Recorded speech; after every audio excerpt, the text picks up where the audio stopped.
It was an important day in the yard. Everyone was busy and excited, making notes and taking photographs. A special visitor had arrived and was now the center of attention. "Who is that?" whispered Thomas to Duck.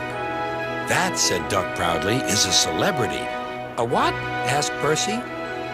"A celebrity is a very famous engine," replied Duck. "Driver says we can talk to him soon." "Oh," said Thomas, "he's probably too famous to even notice us." Just then, Gordon arrived. "Puh," said Gordon. "Who cares? A lot of fuss about nothing, if you ask me." And he steamed away. Later that night, the engines found that the visitor wasn't conceited at all.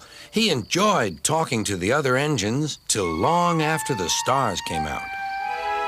He left early next morning. Gordon was still complaining. "Good riddance," he grumbled, "chattering all night. Who is he anyway?" "Duck told you," replied Thomas. "He's famous." "As famous as me? Nonsense." "He's famouser than you. He went 100 miles an hour before you were even thought of."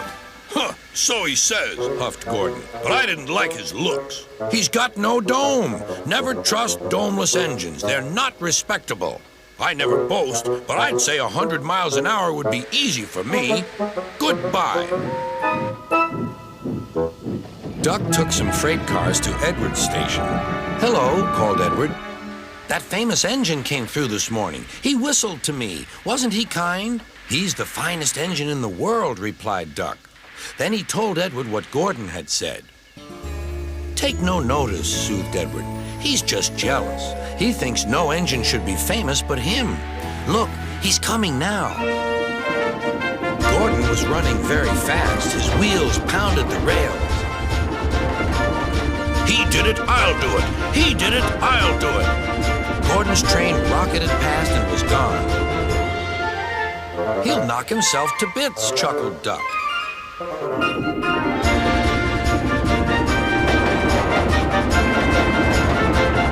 Gordon's driver eased him off.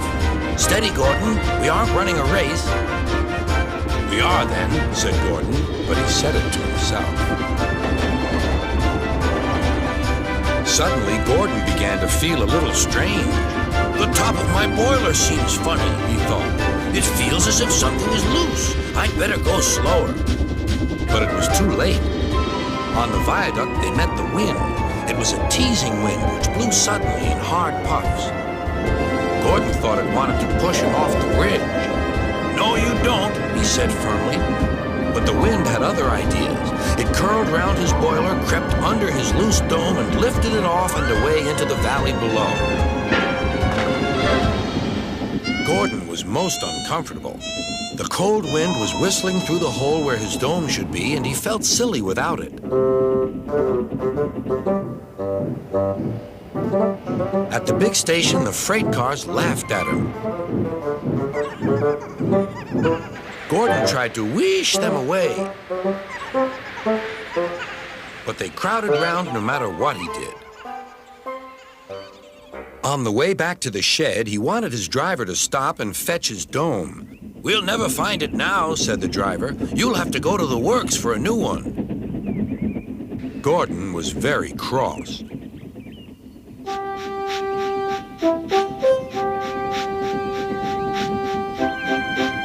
"I hope the shed is empty tonight," he huffed to himself.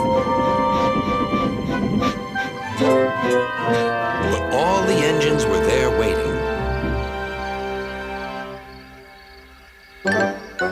"Never trust domeless engines," said a voice from somewhere behind him. "They aren't respectable."